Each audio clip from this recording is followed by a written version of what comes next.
Welcome to this kind of random idea I had. I just wanted to share with you guys my heart for missions and what the Lord has been teaching me in missions. I'm about to embark on like this crazy around the world trip. I'm going to be like in like 3 different continents, if you count the one we're in now, 4 different continents in the space of like 3 months, on the ground in like 6 or more countries, and it's just crazy. It's like the doors are just like blown open, and the Lord told me this was gonna happen, but now it's just like, okay, God, I'm just taking it by faith. So anyway, I wanted to invite you guys into the process. A lot of you are friends and family that have supported me and just encouraged me so much. So here's where I'm at. Here's my process. Not everything that I have what I'm gonna say is like figured out, but it's just my working through, and I hope it encourages you to do the same in your own life. So let's get it. The first thing is like the whole concept of missions, like broad scale. Like, what is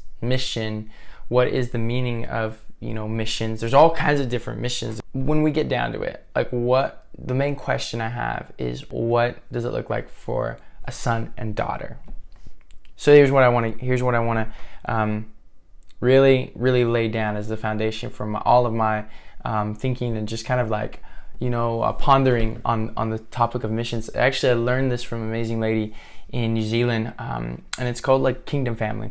It's just this rad concept of actually doing missions as family, and actually prioritizing relationship and connection over like progress and impact. Like actually prioritizing the process more than just the product.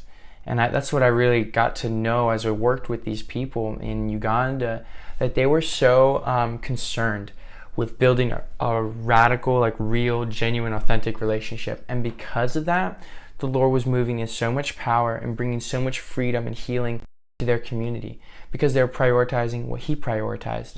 And oftentimes it's easy to jump to the end product of like, the end product is a revival of the the church, and a harvest of the lost. Like that's the end product for, I believe, what God is doing in our day and age, in our generation, that the Lord has in store an end time harvest. And He's going to do that by first reviving the church, and then by equipping them to go and receive that harvest that is waiting in the fields. So all that said, before we get there, we need to start at, what does missions look like as a family? What does it look like to do it as part of a community? Not like one person going out and doing amazing things for Jesus. But now I believe the Lord's like, okay, here's the next step, guys. Work together. Do it together. I've long been gripped by like John 17. Like, what the heck? Like, Jesus' prayer for us, like, that's His heart on His sleeve. That's Him saying, this is the highest priority I have for you guys. And it really was this, that they would know the Father, that they would know Him, and that they would be unified in spirit and in heart. And I'm like still tripping on this idea of like, we can actually walk in the same unity that Jesus had with His Father. That's what He says. He says, I pray, Father, that you would give them the glory that I have with you, which is His unity with the Father, right? His intimacy, His closeness with the Father, that we would have that. It's crazy. I mean, if you look at the church nowadays, like, that's the last thing we're known for. I believe the Lord wants to shift that, and the way He does that is by teaching us what it means to do missions as family. We need to know our Father. We need to know His heart. If you're a father, or if you know of any fathers, I'm not a father, so I'm speaking from secondhand experience. I think the greatest thing that parents really love to see with their kids is that they are playing together, they're working together, they're enjoying each other. That's really my heart for this first video, is to share with you guys that if we're going to enter into missions the way the Lord has actually established it, we need to enter into knowing our Father's heart for unity. I'll share more in the next episode about what it looks like specifically for us to begin to build connection, like true, authentic relationship, and prioritize that.